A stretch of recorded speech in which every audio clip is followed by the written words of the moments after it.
Throughout history, each culture has recounted tales of hauntings and souls' appearances from out of the grave. The stories retold here are actual encounters of people without reason to believe in ghosts. It is conceivable that past our understanding, we will enter a darker world in these chilling nightmares. 6 years ago, my girlfriend and I rented a small apartment from a retired woman. She lived on the house's ground floor with a large living room and 2 bedrooms, and we had an upstairs bedroom, bath, and small kitchen. The rent was cheap in trade for doing odd jobs helping the woman around the house with some of her chores, vacuuming and taking the garbage out and such things. It was an excellent trade for 2 kids starting out on life's journey. The house itself had an interesting history. It was built in the late 1800s on the edge of a potter's field. A potter's field was a cemetery for the paupers of the time. There were no headstones or grand monuments. It was a place for the unclaimed dead bodies of the unknown, who passed through the town and unfortunately died there. The cemetery was built over as the town grew in the early 1900s. The bones were hastily dug up and moved to the newer and bigger cemetery on the outskirts of the new city. Because little care was given to the graves in the old potter's field, it was rumored that not all the graves had been exhumed and moved. Some remained. Digging up old cemeteries is never a good idea. It lends itself to ghost stories that only build over the years. My girlfriend and I lived uneventfully for several months in the apartment before any paranormal activity started. At first, it was just what sounded like the house settling. You know, that creaking noise for no reason. It is a very old house. Then we began to hear footsteps that would move with the creaking sound on the old wood floors. It was audible. Sometimes it sounded like someone or something was in the room with us. More than once, I opened the door to the hallway that led to the stairs, expecting to confront an intruder. But each time I opened the door, no one was there. We would lay in bed at night trying to sleep, but just as we fell asleep, we would be awakened by the pacing outside our bedroom door. After several months, the footsteps took on a new behavior. They would walk to our bedroom door and stop, as if someone were standing there. Then they would turn around and walk away, or go back to pacing back and forth. At times, it was as if this apparition would try turning the door handle. The door handles are that old-fashioned style, and rattle when someone puts their hand on them. The knob would shake and rattle, but no one was on the other side. This behavior went on for several months. The door never opened, but something was there. One night when I got up to pee, I saw a pair of legs with no body above the waist in the darkened room. These ghostly legs walked past the bed my girlfriend was sleeping in, and then walked into the wall. We set up a digital dash cam and left it running one night to see if we could capture an image while we slept. But what we caught was a voice. It was a very low sound of a man's voice. It wasn't very distinct, but it said he was watching after us. We lived in that apartment for 2.5 years with these nightly encounters. We weren't so afraid, but it was bizarre. On the day we were moving out to a new city where we both had gotten new jobs, the old woman downstairs asked if we were moving because of the ghost. We said nothing. She informed us the house has been haunted for over 100 years. When her husband was alive, they had an exorcist from the church come and bless each room with holy water and read Bible verses. But nothing seemed to work, and she came to accept that a supernatural being lived in the house over time. I often wonder if the paranormal activity was related to the disturbance of the Potter's Cemetery a century ago. I hope the apparition will rest in peace one day.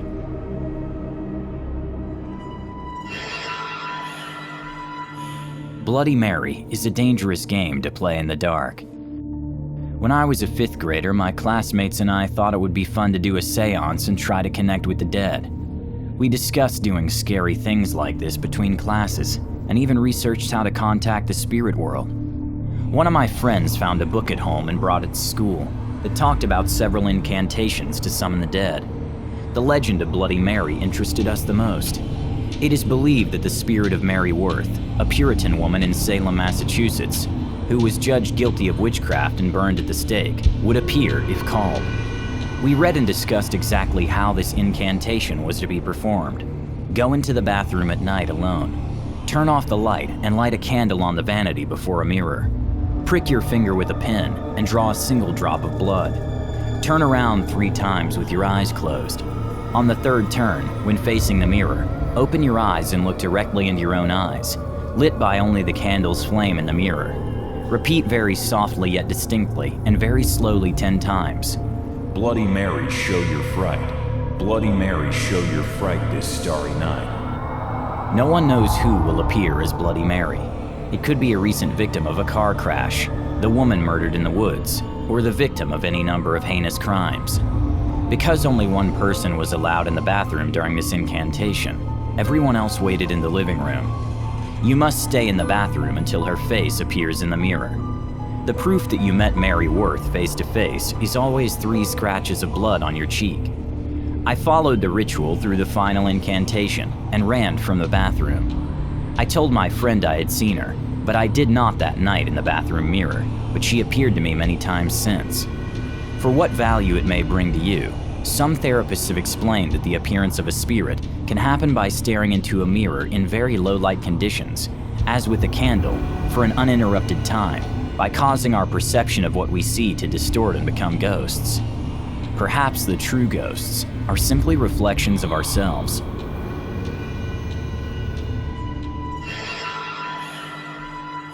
This story occurred over 20 years ago when I was still in college. I was home on summer break in Dayton, Ohio. A friend came with me to spend a week seeing my hometown. On the first day, we went with another friend to an old sanatorium ground on the outskirts of Inglewood. The sanatorium was a county tuberculosis hospital, originally built in 1933. In the early 1970s, when tuberculosis had a vaccine, it became the home for severely handicapped children, mainly those bedridden. It was torn down in the 1980s. At the time of this story, it was overgrown woods on the banks of the Stillwater River where we would hike. However, the area was still creepy because there were still ruins and foundations that covered the area.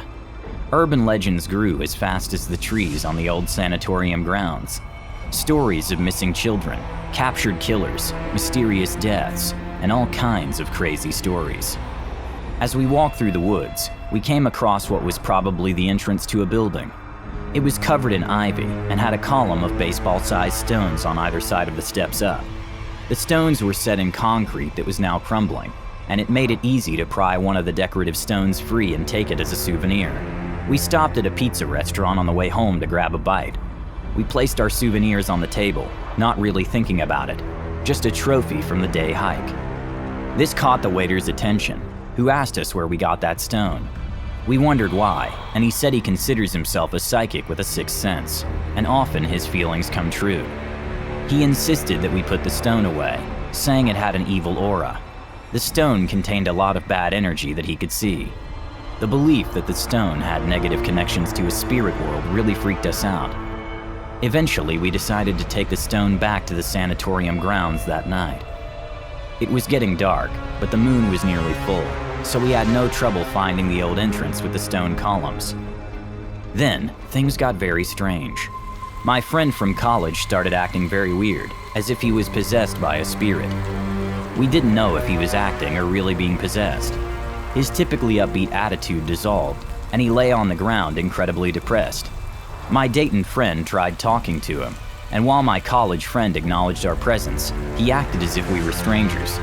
It was as if he was trying to start a conversation with us, as if he had just met us. To test him to see if he was being possessed by someone who died at the sanatorium, I asked him about tuberculosis. My thinking was if he knew anything about tuberculosis, a spirit was in him. I was pretty sure my college friend did not realize that this sanatorium was a tuberculosis hospital at one time. And a spirit of a patient who died there would know about the treatment of TB. At that moment, my friend from Dayton grabbed his chest and collapsed to his knees, white as a ghost, saying, "I can't breathe." In the first second, I thought he was play acting, but his face told me he was being squeezed by a great weight, and he seriously couldn't breathe. Then, like a passing wind, it was over. Both my friends returned to normal. Neither of them said they had felt or seen anything and thought I was joking, trying to scare them with legends of the sanatorium. We walked away from the entrance, everyone unsure of what had just happened. All that I know is that what I witnessed was real. We sat on an old fallen tree, and I felt strange, as if I was in a meditative state that wasn't myself. We sat there for a few minutes, All of us just quiet.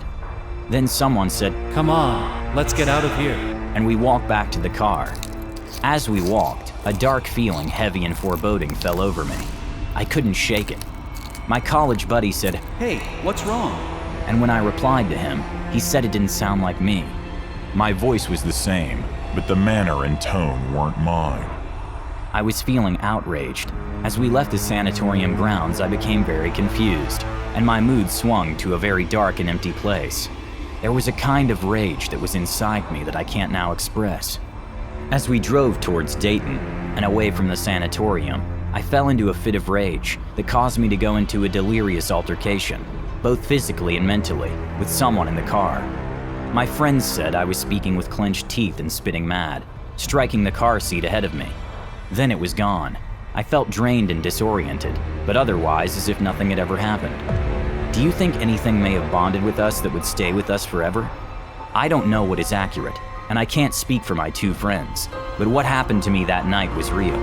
I don't know if I was possessed by a ghost or energy or what it was, but I have a very negative feeling that something has attached itself to me. In the car that night, there was no justification for my anger. Nothing had been said by my friends.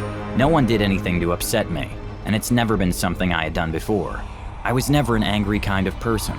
All this is still unexplained.